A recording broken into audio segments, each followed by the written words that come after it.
बिस्मिल्लाहिर्रहमानिर्रहीम। अस्सलामु अलैकुम। All about electronics with me में एक और नई वीडियो के साथ आपका दोस्त मोहम्मद बशीर आपकी खिदमत में हाज़िर है। इको स्टार टेलीविज़न है, ये 14 इंच। तो फॉल्ट इसमें यह है कि ये स्टैंड बाई से रिलीज़ करते ही 1-2-3 सेकंड के बाद वापस स्टैंड बाई में चला जाता है। ये अभी मैं आपके सामने स्टैंड बाई से रिलीज़ करूँगा। स्क्रीन ऑन होकर नीचे से घटना शुरू होती है और फिर ये बंद हो जाता है।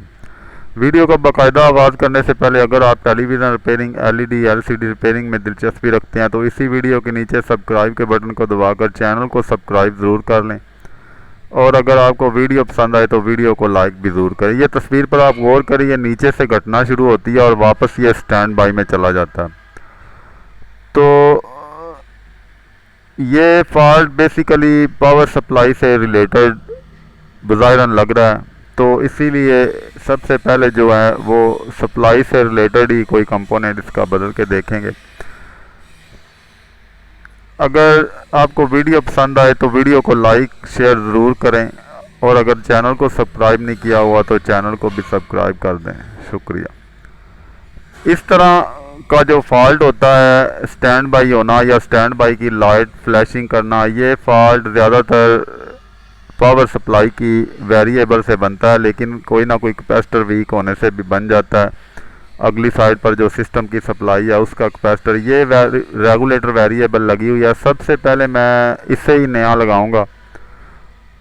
अगर तो नई वेरिएबल आपके पास मौजूद ना हो तो आप इसकी जगह 1K की रेजिस्टेंस भी लगा सकते हैं, क्योंकि ये 2.2K की वेरिएबल रेगुलेटर होती है। तो 1K की रेजिस्टेंस मैंने लगा दिया यहाँ पर। तो सिस्टम आईसी और हॉरिजॉन्टल सेक्शन और सप्लाई के सेक्शन में अगर आपको ड्राई सोल्ड नज़र आ रहा हो तो उस ड्राई सोल्ड को भी लाजमी आपने क्लियर करना है वेरिएबल लगाने के बाद। तो वेरिएबल लगा दिया और ड्राई सोल्ड भी मैंने सारा क्लियर कर दिया। जो जो टांके मुझे खुश्क नज़र आ रहे थे वो ठीक कर दिए हैं। तो ये देखें, अब ये टेलीविज़न स्टेबल कंडीशन में हो गया, बिल्कुल भी स्टैंड बाई में नहीं जा रहा। नीचे से स्क्रीन जो पहले घटना शुरू हो जाती थी वो भी नहीं घट रही। चैनल भी मैंने 1-2 बदल के देखे हैं, बिल्कुल यस चल रहा है। तो केबल लगाकर अब इसकी तस्वीर भी देखते हैं। तो केबल पर भी बिल्कुल ठीक चल रहा है। तो एक बार फिर अगर आपको वीडियो पसंद आए तो वीडियो को लाइक करें, चैनल को सब्सक्राइब नहीं किया हुआ तो चैनल को भी सब्सक्राइब कर दें। अल्लाह ताला आपको सेहत तंदुरुस्ती अता फरमाए। आज की वीडियो में इतना ही। खुदा हाफिज़।